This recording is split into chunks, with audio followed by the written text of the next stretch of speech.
Nobel గ్యాసెస్లో 2 marks important questions అనేటివి discuss చేసుకుందాం అనమాట. ఓకేనా? సో ఫస్ట్ ఏం అడుగుతారు, explain the structure of XeO3. ఓకేనా? సో XeO3 అనేది ఇక్కడ sp3 హైబ్రిడైజేషన్ వెళ్తుందనమాట. సో ఎలానో చెప్తా చూడండి.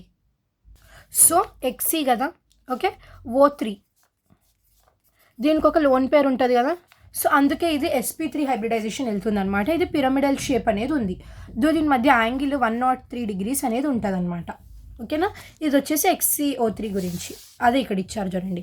Structure of XeO3 in this central atom అనేది Xe కదా, ఆల్రెడీ మనకు తెలుసు. ఇది sp3 హైబ్రిడైజేషన్ వెళ్తుంది due to the presence of 1 lone pair. ఇక్కడ వేసాం కదా, అదే 1 లోన్ పేర్. ఓకే, పేర్ ఓకే. పిరమిడల్ షేప్ అనేది ఉంటుంది. బాండ్ యాంగిల్ 103 degrees ఉంటుంది. ఓకే, నెక్స్ట్ సెకండ్ క్వశ్చన్ అయితే చూడండి, కనిపిస్తుంది టఫ్గా కానీ చాలా ఈజీ. చూడండి, XeOF4 XeO2F2. సో ఇది ప్రిపరేషన్ అడుగుతున్నారు. సో ఏముండదు, రెండింటికి మనం XeF6 తీసుకోవాలన్నమాట. ఓకేనా? సో ఇక్కడ XeOF4 first. So XeOF4 it is prepared by, ఎట్లా ప్రిపేర్ అవుతుంది, పార్షియల్ హైడ్రాలసిస్ ఆఫ్ XeF6. ఓకేనా? ఇప్పుడు XeF6 తీసుకోండి, దీనికి H2O లైక్ హైడ్రాలసిస్ కదా, సో వాటర్ అనేది యాడ్ చేయాలి. ఇట్లా XeF6కి పార్షియల్ హైడ్రాలసిస్ అనమాట, H2O. ఓకేనా? చేసిన తర్వాత మనకి ఏం ఫామ్ అవుతుందంటే కనుక ఇది XeOF4 అనేది ఫామ్ అవుతుంది. ఓకే, XeOF4, ఇంకా F2 అనేది మిగిలింది, ఇక్కడ H2 అనేది మిగిలింది, ప్లస్ 2HF అంతే. ఇక్కడ పార్షియల్ హైడ్రాలసిస్ ఆఫ్ XeF6 చేస్తే మనకి ఏం ఫామ్ అవుతుంది, XeOF4 ఫామ్ అవుతుంది. ఓకేనా? నెక్స్ట్ XeO2F2 ఎట్లా ఫామ్ అవుతుంది అంటే కనుక ఇది కూడా పార్షియల్ హైడ్రాలసిస్ ఆఫ్ XeF6 చేస్తేనే ఫామ్ అవుతుంది. అదేంటి అంటారా, ఇక్కడ కొంచెం స్లైట్ డిఫరెన్స్ అనేది ఉంటుంది చూడండి. ఇప్పుడు ఇది కూడా XeO2F2 XeF6ని హైడ్రాలసిస్ చేస్తారు. ఓకేనా? సో ఇక్కడ 1 molecule ఆఫ్ వాటర్ తీసుకున్నప్పుడు ఇక్కడ 2 molecules తీసుకోవాలి, అంతే డిఫరెన్స్. ఓకేనా? అప్పుడు ఏం ఫామ్ అవుతుంది, XeO2F2 ఇది ఫామ్ అవుతుంది అనమాట. ఓకేనా? ప్లస్ ఇప్పుడు ఇక్కడ 2HF అనేది ఫామ్ అయింది, ఇక్కడ 1 వాటర్ మాలిక్యూల్కి. ఇప్పుడు మనం 2 వాటర్ మాలిక్యూల్స్ తీసుకున్నాం కాబట్టి 4HF అనేది ఫామ్ అవుతుంది అనమాట. ఓకేనా? XeO4 అనేది పార్షియల్ హైడ్రాలసిస్ ఆఫ్ XeF6 చేస్తే ఫామ్ అవుతుంది. ఓకేనా? XeO2F2 అనేది కూడా పార్షియల్ హైడ్రాలసిస్ ఆఫ్ XeF6 చేస్తేనే ఫామ్ అవుతుంది.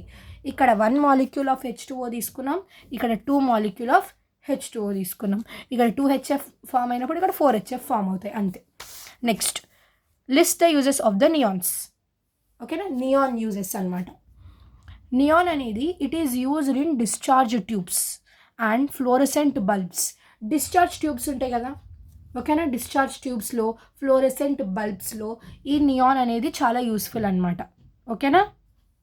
ఇంకా అడ్వర్టైజ్మెంట్ డిస్ప్లేస్ ఉంటాయి చూడండి, అడ్వర్టైజ్మెంట్స్ డిస్ప్లే చేస్తారు కదా, దాని పర్పస్కి కూడా అది యూజ్ చేస్తారనమాట. ఇప్పుడు లైక్ రోడ్స్ మీద లైక్ బ్యానర్ ఉంటుంది కదా, మనం హైవేస్ మీద వెళ్తున్నప్పుడు కూడా బ్యానర్ అనేది యూజ్ చేస్తారు. లైక్ అడ్వర్టైజ్మెంట్ లాగా డిస్ప్లే చేస్తారు చూడండి, మనం లైక్ రోడ్ మీద వెళ్ళేటప్పుడు పెద్ద బ్యానర్ మీద అడ్వర్టైజ్మెంట్స్ అనేటివి డిస్ప్లే చేస్తారు. ఓకేనా? సో అది లైక్ కలర్ఫుల్గా ఉంటుంది కదా, దానిలో లైట్స్ అనేవి పడతాయి. నైట్ టైం చూస్తే అందులో నుంచి లైట్ అనేది వస్తూ ఉంటుంది అనమాట. ఓకేనా? దానిలో కూడా మనకి నియాన్ అనేది యూస్ఫుల్ అవుతుంది, డిశ్చార్జ్ ట్యూబ్స్లో, ఫ్లోరసెంట్ బల్బ్స్లో, and also for advertisement purposes అనమాట. Use in the advertisement display purpose neon అనేది యూజ్ అవుతుంది అనమాట. ఓకేనా? బొటానికల్ గార్డెన్లో యూజ్ అవుతుంది, ఇంకా గ్రీన్ హౌసెస్లో కూడా యూస్ఫుల్ అవుతుంది. ఓకేనా? ఇంకా బొటానికల్ గార్డెన్స్లో కూడా ఇది యూస్ఫుల్ అవుతుంది. ఇప్పుడు చెప్పండి useful of neons. Useful in the making the discharge tubes, using the discharge tubes, fluorescent bulbs, advertisement display purpose used in the discharge tube, fluorescent bulbs, advertisement display purpose used in the botanical gardens and green houses. Done. ఇప్పుడు argon, helium, neon, argon, ఈ మూడిటివి uses అడుగుతున్నారు. Noble gases కదా, ఏముంటాయి noble గ్యాసెస్లో, helium, neon, argon, krypton, xenon, radon. ఓకేనా? మనకి ఇక్కడ VSCQస్లో ఏమేమి ఇంపార్టెంట్ అంటే కనుక హీలియం, నియాన్, ఆర్గన్. ఓకేనా? ఈ 3 చదువుకోవాలి ఖచ్చితంగా. చూడండి ఇక్కడ హీలియం, ఇప్పుడు హీలియం చూద్దాం. నియాన్ అయిపోయింది కదా, డిశ్చార్జ్ ట్యూబ్లో, ఫ్లోరసెంట్ బల్బ్స్లో, advertisement display purpose, botanical garden, green houses, ఇది నియాన్. ఇప్పుడు హీలియం చెప్దాం.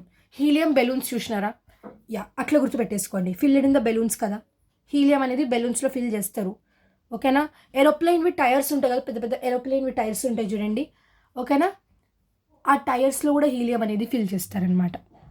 Field in the balloons and tyres of the aeroplanes. Aeroplane టైర్స్లో ఇందులో బెలూన్స్లో హీలియంని ఫిల్ చేస్తారు. ఓకేనా. ఓకే, ఇప్పుడు అది gas helium.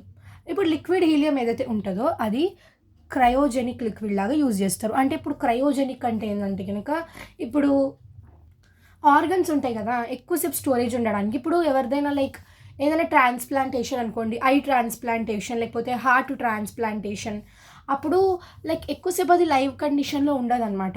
Like cryogenic helium ఇది వేయడం వల్లనే అది ఉంటుంది అనమాట, క్రయోజెనిక్.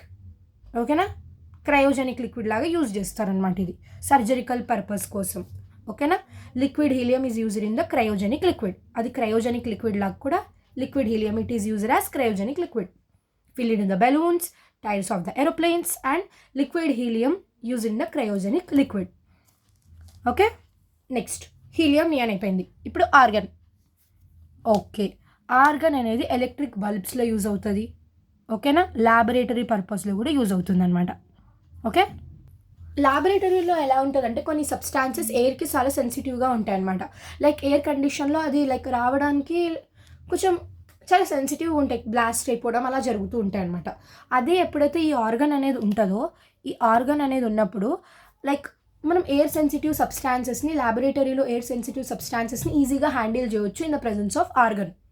ఓకేనా, అది ఫస్ట్ ఏంది ఫిల్లింగ్ ఎలక్ట్రిక్ బల్బ్స్.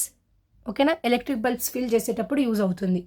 ఇంకా ల్యాబొరేటరీలో యూజ్ అవుతుంది for handling substances that are air sensitive. ఏవైతే సబ్స్టాన్సెస్ ఎయిర్ సెన్సిటివ్ దాన్ని హ్యాండిల్ చేయడానికి ఇవి యూజ్ అవుతాయి అనమాట. Okay, used in the filling electric bulbs. Okay, used in the laboratory for handling the substances that are air sensitive. ఓకేనా, చెప్పండి. Helium ఏమో బెలూన్స్లో ఫిల్ చేసేకి టైర్స్ ఆఫ్ ద ఏరోప్లేన్స్లో. Liquid helium used in the cryogenic liquid. Okay, neon used in the discharge tubes, fluorescent bulbs, advertisement display purpose, used in the botanical garden, green houses. Okay, argon used in filling the electric bulbs, laboratory purpose for handling the substances that are air sensitive. Okay, next, write the name and formula of the first noble gas compound prepared by Bartlett.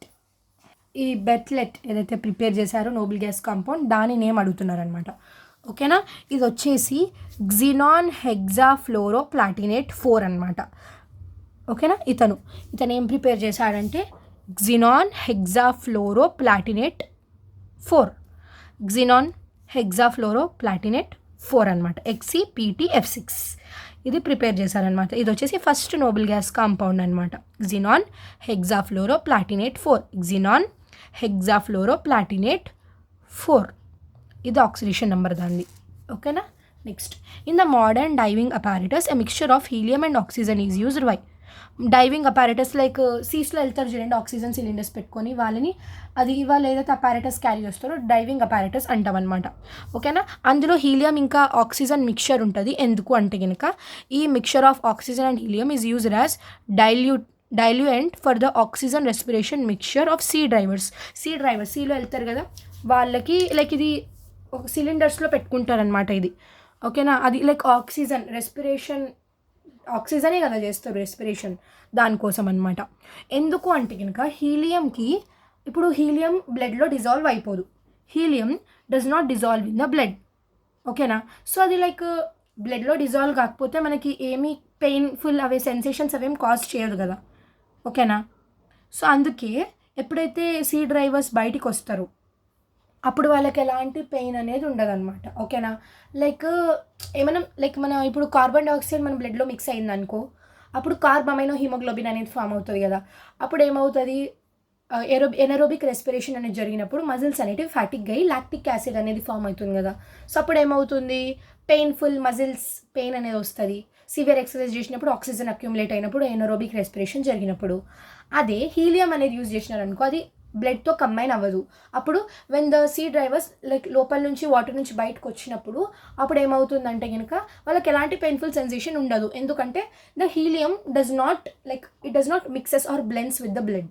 Okay, అది mixture of oxygen helium is used as a diluent for oxygen respiration by mixture of C drivers. Since helium does not dissolve in the blood, Hence, it does not cause painful sensation called bends. Okay, when sea divers come out of the water. Next, noble gases are inert. Okay, noble గ్యాసెస్ని మనం inert gases అంటాము. అవి inert ఎందుకు అంటే కనుక చూడండి, first Nobel గ్యాస్కి మనం చాలా ఇయర్స్ నుంచి చదువుకుంటూ వస్తున్నాం. నోబెల్ గ్యాసెస్కి కంప్లీట్ లైక్ అన్ని ఆర్బిటల్స్, అన్ని షెల్స్ అనేటివి ఫిల్ అయి ఉంటాయి అనమాట. అవుటర్ మోస్ట్లో 8 ఎలక్ట్రాన్స్ అనేటివి కంప్లీట్గా ఫిల్ అయి ఉంటాయి. ఆక్టేట్ ఎలక్ట్రానిక్ కాన్ఫిగరేషన్ చూపిస్తుంది. సో అందుకే దాన్ని ఇనర్ట్ అని అంటాం అనమాట. ఓకేనా, చూడు NS2 NP6 అనమాట. ఇది ఎలక్ట్రానిక్ కాన్ఫిగరేషన్ చూపిస్తుంది. అవుటర్ మోస్ట్లో 6 to 8 ఎలక్ట్రాన్స్ అనేవి ఉంటాయి. ఓకేనా, ఎక్సెప్ట్ నోబెల్ గ్యాసెస్లో helium, neon, argon, krypton, xenon, radon. వీటిలో హీలియం ఏదైతే ఉంటుందో అది 1s2 చూపిస్తుంది అనమాట. మిగతావన్నీ NS2 NP6 ఎలక్ట్రానిక్ కాన్ఫిగరేషన్ చూపిస్తుంది. హీలియం ఒకటి 1s2 ఎలక్ట్రానిక్ కాన్ఫిగరేషన్ చూపిస్తుంది అనమాట. ఓకేనా, ఇవి ఇనర్ట్ అని ఎందుకు అంటామంటే కనుక ఇందులో అయోనైజేషన్ ఎంథాల్పీ అనేది చాలా ఎక్కువగా ఉంటుంది. ఎలక్ట్రాన్ గెయిన్ ఎంథాల్పీ అనేది 0 ఉంటుంది. ఎందుకంటే ఆల్రెడీ 8 ఎలక్ట్రాన్స్ ఉన్నాయి కదా, there is no need to take 1 more electrons, right? So అందుకే ఎలక్ట్రానిక్ గెయిన్ ఎంథాల్పీ అనేది 0 ఉంటుంది. Ionisation enthalpy very high, electron gain enthalpy nearly 0. Noble gases are inert due to the valence shell has completely filled octet NS2 NP6 electronic configuration except helium. It has 1s2. Ionization enthalpies are very high. Electron gain enthalpies are nearly 0 or low అని కూడా రాయొచ్చు. ఇదన్నమాట XeO3 structure, preparation of XeO4, XeO2F2, uses of neons, argons, helium. ఓకేనా, Bartlett prepare చేసిన complex compound ఏంది noble గ్యాస్ది. Diving అపారటస్లో helium oxygen mixture ఎందుకు యూజ్ చేస్తారు? ఓకేనా, నెక్స్ట్ నోబెల్ గ్యాసెస్ని ఇనర్ట్ అని ఎందుకు అంటారో ఎక్స్ప్లెయిన్.